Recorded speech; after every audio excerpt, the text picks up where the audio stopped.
வணக்கம்ங்க. இவர் திரு பிவி மணி. அவர் சிஇஓவாக ரிட்டையர் ஆனார். அவரை பற்றி இப்போ சொல்ல போகிறாரு. அவர் குழந்தை பருவத்திலேருந்து ஆரம்பிக்க போகிறாரு. வணக்கங்க. உங்கள் நினைவுகள்லாம் சொல்லுங்கள். நான் அரக்கோணம் தாலுக்கா மகேந்திரவாடி கிராமத்தில் பிவி வரதப்பிள்ளை என்ற பஞ்சாயத்து தலைவர் பட்டம்மாள் மகனாக பிறந்தேன். படித்து அப்பொழுதெல்லாம் அருகில் உயர்நிலைப் பள்ளிகள் இல்லாததுனால எங்களுக்கு சொந்தமான பொட்டிக்கடையில் 2 ஆண்டுகள் பணியாற்றினேன். பிறகு என் தாயார் என்னுடைய கல்வியினுடைய முக்கியத்துவத்தை உணர்ந்து என்னை 1949 அரசு போர்டு உயர்நிலைப்பள்ளி காவேரி பாக்கத்தில் கொண்டு வந்து சேர்த்தார்கள்.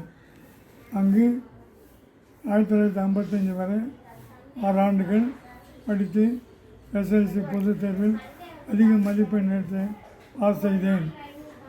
இதை என்னுடைய தாயாருக்கு எடுத்து கூற முடியாமல் போய்விட்டது. காரணம், தாயார் இடையிலே ஆழமாகி விட்டார்கள். பிறகு என் அப்பாவிடம் நான் மேற்கொண்டு படிக்க வேண்டும் என்று சொன்னேன். வசதி குறைவாக இருக்கிறதே என்று வருத்தப்பட்டார்கள்.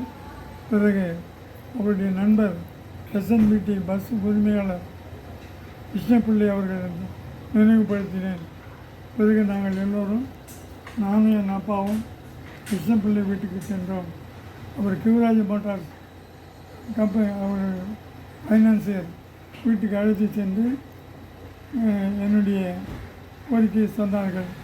உடனடியாக அவர் ஏஎம் ஜெயின் காலேஜுக்கு ஃபோன் பண்ணி எனக்கு சீட் வாங்கி கொடுத்தார்கள். காலேஜில் சீட் வாங்கிட்டீங்க, சாப்பாட்டுக்கு என்ன பண்ணுறதுன்னும் போது அவரே ஃபோன் பண்ணி அனலி ஹாஸ்டல் தங்கும் உணவு எழுதிப்பேன், தங்கவும் அந்த அனலி ஹாஸ்டல் ஃப்ரீ ஹாஸ்டலில் எனக்கு இடம் வாங்கி கொடுத்தாங்க. ஏஎம் ஜெயினில் என்ன படித்தீங்க நீங்கள்? ஏஎம் ஜெயின் காலேஜில் Indian history, modern history, logic 3rd group படித்தேன். பிறகு பிஏ அங்கேயே படித்தேன். பிஏ படித்து பாஸ் செய்து விட்டேன். பாஸ் செய்த பிறகு அப்புறம் பிஎட் எப்போ படித்தீங்க? பூந்தமல்லி பிடி பூந்தமல்லி சைலாச்சாரியர் என்ற வக்கீல் பக்தவசலம் பழைய முதல்வருக்கு வேண்டியவர். அவர் அவரிடத்தில் போய் சொன்ன பிறகு அக்கஞ்சி அவர்களிடம் அழைத்து போய் எனக்கு எஸ்ஐ ட்ரைனிங்க்கு ஆர்டர் கொடுத்துட்டாங்க. ஆனால் எங்கள் அப்பா ஒத்துக்கலை. அப்புறம் பிறகு வக்கீலுக்கு படிக்கிறதுக்கு நான் படிக்க வைக்கிறேன், நான் அதுவும் ஒத்துக்கலை. அப்புறம் 1960 சைதாப்பேட்டை பிடி ட்ரைனிங் காலேஜில் பிடி இப்போ 1 ஆண்டு படித்து பிடி பட்டம் பெற்றேன். இந்த நிலையில் ஆசிரியராக வேண்டும் என்று இருந்தபோது பக்தவசல் நாயுடு, பிபி நாயுடு என்று சொல்வார், டெப்டி ஸ்பீக்கர், அவர் என்னை அழைத்து கொண்டு சென்று அலங்கல் பார்க்கில் கலெக்டரை பார்த்து பூ இருந்த வேலையில் எனக்கு ஆசிரியர் பதவி வாங்கி கொடுத்தாரு, போஸ்ட் வாங்கி கொடுத்தாரு. அதுக்கு அங்கிருந்து ஒவ்வொருக்கு மாறுதலானேன். ஒவ்வொரு என்சிசி ஆஃபீஸராகவும் பட்டதாரி ஆஃபீஸராகவும் இருந்தேன். 10 ஆண்டு காலம் பணியாற்றினேன். பிறகு அங்கிருந்து ப்ரொமோஷன் எனக்கு பதவி உயர்வு கொடுத்து தலைமை ஆசிரியராக பதவி உயர்வு கொடுத்து அனுப்பினாங்க. ஊத்துக்கோட்டை அருகாமையில் உள்ள மாம்பகம் 55 கிலோமீட்டர் தொலைவில் இந்த பள்ளிக்கு இணைப்பு பணி அமர்த்தினாங்க. அந்த என்சிசி டைரக்டர் போய் கமாண்டர் அவர்களை பார்த்து தேங்க்ஸ் சொல்கிறதுக்காக போனேன். அவர் தான் ஒன்று என்சிசி எடுத்து பணி, அந்த பள்ளி அருகாமையில் பள்ளி தான் போட்டோம். 55 கிலோமீட்டரில் போட்டால் மாணவருடைய பயிற்சி தடைப்படும் என்று என்னுடைய ஆஃபீஸர்கள் பேசி கோவிலுக்கு அருகாமையில் உள்ள திருப்பதி வாக்கத்துக்கு தலைமை ஆசிரியர் நியமித்தார்கள். அங்கே 2 ஆண்டுகள் இருக்கேன். அங்கே எம்பி திரு லட்சுமணன் அவர்கள் பெருந்தலைவர் காமராஜர் படத்தை அகற்ற வேண்டும் என்ற பிரச்சனையில் நான் அதுக்கு ஒத்துக்கொள்ளவில்லை. உடனே நான் மாறுதல் வாங்கி பாலவாக்கம் வந்துவிட்டேன். பாலவாக்கம் வந்து இந்த பள்ளியும் இடத்தையும் பஞ்சாயத்து பண்ணியும் அரசுக்கு ஹேண்ட் ஓவர் பண்ணாமல் இருந்தது. அதை நான் ஹேண்ட் ஓவர் பண்ண பிறகு 3 கிளாஸ் பில்டிங் கட்டி கொடுத்தாங்க. குமுதம் பாறையில் வந்து 3 கிளாஸு ஈர்த்தி ஷெட்டு போட்டு கொடுத்தார்கள். பிறகு அங்கிருந்து வெளியூர் வந்தேன். டைரக்டர் வெங்கடேஸ்வரன் அவர்கள் இந்த பள்ளியில் 3 வருஷமாக ஹையர் செகண்டரி ஆகலை, நீங்கள் அதை செய்யறதுன்னா உங்களுக்கு நான் கொடுக்குறேன்னா பாரதல் கொடுக்குறேன் ஒத்துக்கொண்டேன். அதன் பிரகாரம் வந்து 2 ஆண்டில் இந்த பள்ளிக்கூடத்தை மேல்நிலை பள்ளியாக மாற்றினேன். இயக்குநர்கள் சந்தோஷப்பட்டு மணவாள நகர் திருவள்ளூர் அருகாமையில் மணவாள நகர் கொடுத்தாங்க.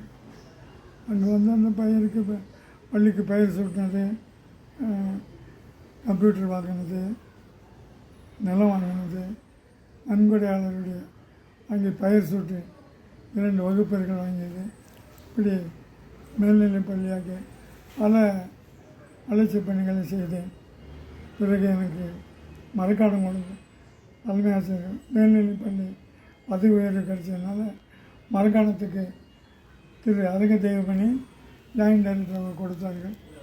அங்கு சேர்த்து அந்த மரக்காணம் பள்ளியில் சிவாபாலன் நினைவாக 2 வகுப்பறைகள் கட்டிடத்தை ரகாபத் கவுண்டரிடம் வாங்கினேன்.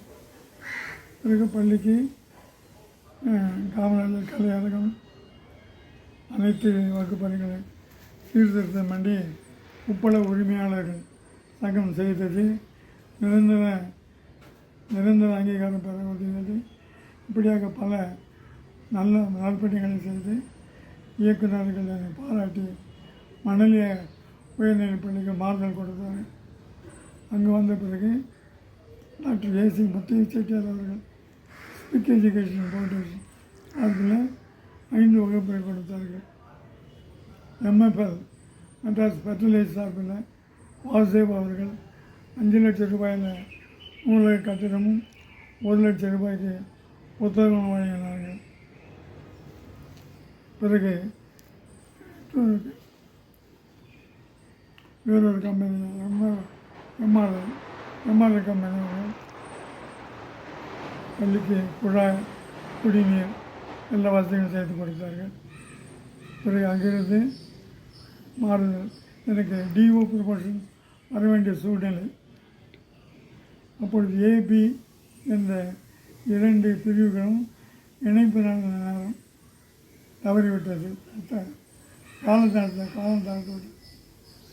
அப்பொழுது டாக்டர் பழனிவேல் அவர்கள் 1 கோடி திட்டம் 1 crore ப்ராஜெக்ட் அந்த அடிப்படையில் பள்ளிக்கூடத்துக்கு டைரக்டர் ஆஃபீஸில் இயக்குனர் அலுவலகத்துக்கு குடிநீர் பல வசதிகளை செய்தார்.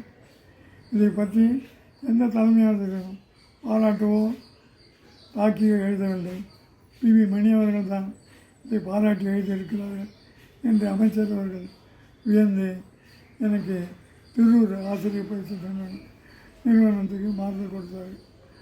அங்கு வந்து இந்த பள்ளியில் ஆண்டு விழா வெளியில் பண வசதி இல்லாததுனால கொண்டாடாமல் இருந்தது. என்னுடைய பழைய தலைமை ஆசிரியர்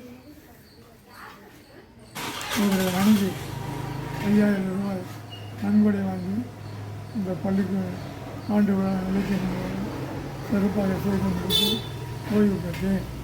என்னுடைய ஓய்வு காலத்தில் நான் செய்த பல மாணவர்களுடைய கல்வி முன்னேற்றத்திற்காகவும் பள்ளி வளர்ச்சிக்காகவும் ஆசிரியர்கள் நலனுக்காக செய்த உதவியை இந்நாளை நினைத்து மகிழ்ச்சி அடைகிறேன். நன்றி, வணக்கம்.